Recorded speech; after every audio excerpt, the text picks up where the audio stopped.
lave den sidste mønsterrapport inden skiftet, så vil jeg skifte, og derefter vil jeg lave en rapport med den nye partitegning, hvis man kan kalde det sådan. Jeg starter på trampe 1, slår lys ind,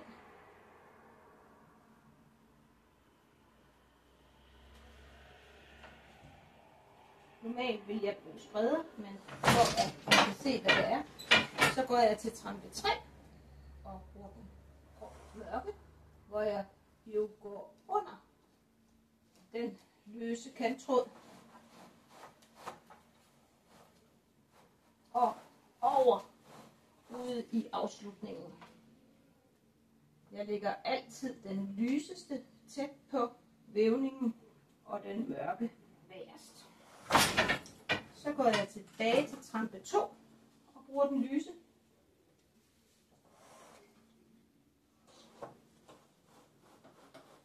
Som jeg følger normalt procedure ved løse træ over i starten og under, når man går ud.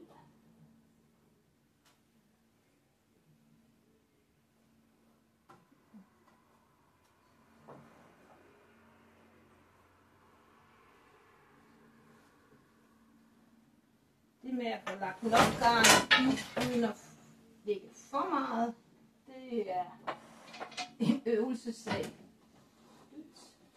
Under den løse træntråd og over. Og det er trampe 4 sidst. Så har jeg en mønsterrapport, kan man sige. Nu skal jeg så finde ud af, hvad er det for nogle veksler, jeg skal flytte. Og jeg skal have 2 lyse felter, 1 mørkt felt, 2 lyse, 2 mørk og 1. Så det vil sige, at jeg sørger for, at i alt 12 veksler er hernede af, disse meget 12 veksler, der kommer nedad, 6 der skal være opad. Og det er jo sådan, at når jeg laver den her form for vævning, så er der hele tiden 2, som ikke bliver brugt. Simpelthen for at kunne få tætheden rigtigt. 2. Jeg skal kun have 6 der, og så skal jeg have 12 hernede af. 2, 4, 6, 8, 10, 12. Og så skal jeg have til sidst, nej ikke til sidst, så skal jeg have 12 lyse. De 2 skal ikke bruges. Slut. Og så skal de aller sidste, de skal være lyse.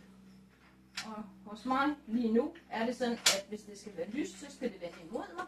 Og hvis det skal være mørkt, så skal det vende væk fra mig. 2, 4, 6. Så har jeg flyttet vekslerne, så det nu gerne skulle blive et andet parti. Igen starter jeg med trampe 1.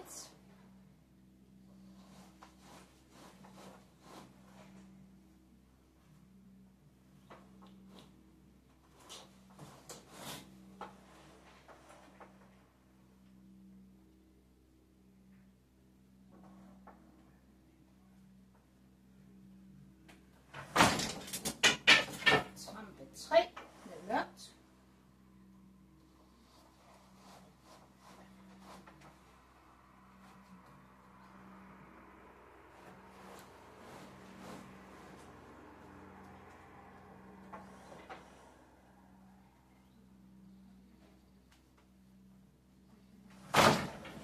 Trampe 2 med lyst. Og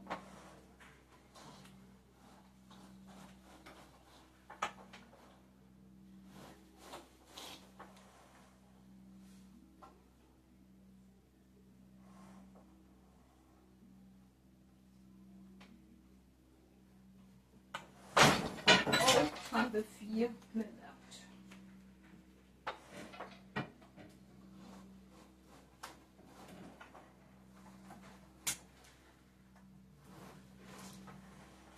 Nu viser det sig langsomt, at de mørke og de lyse felter ikke ligger helt ens med.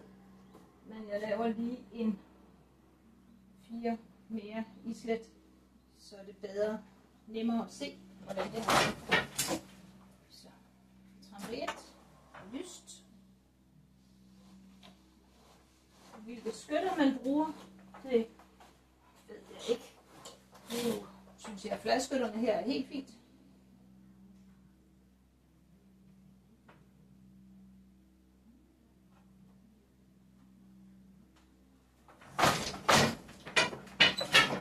Mørke blå på trampe 3.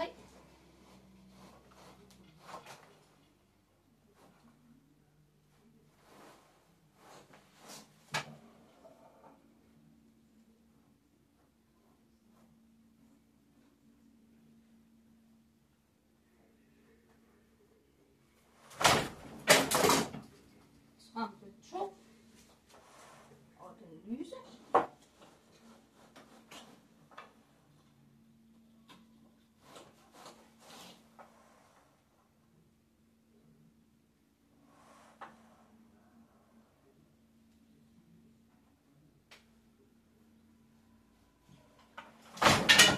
Og trampe 4 med den mørke.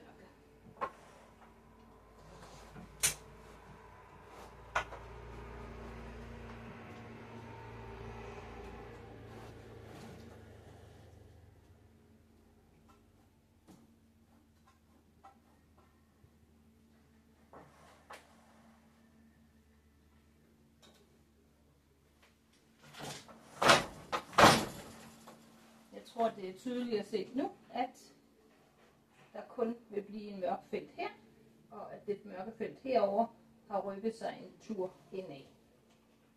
Og sådan kan man sige, det her det er store felter, men i princippet kan man jo tage en veksel og flytte med. Og så bliver det anderledes. Her gør jeg det i blokke af 6.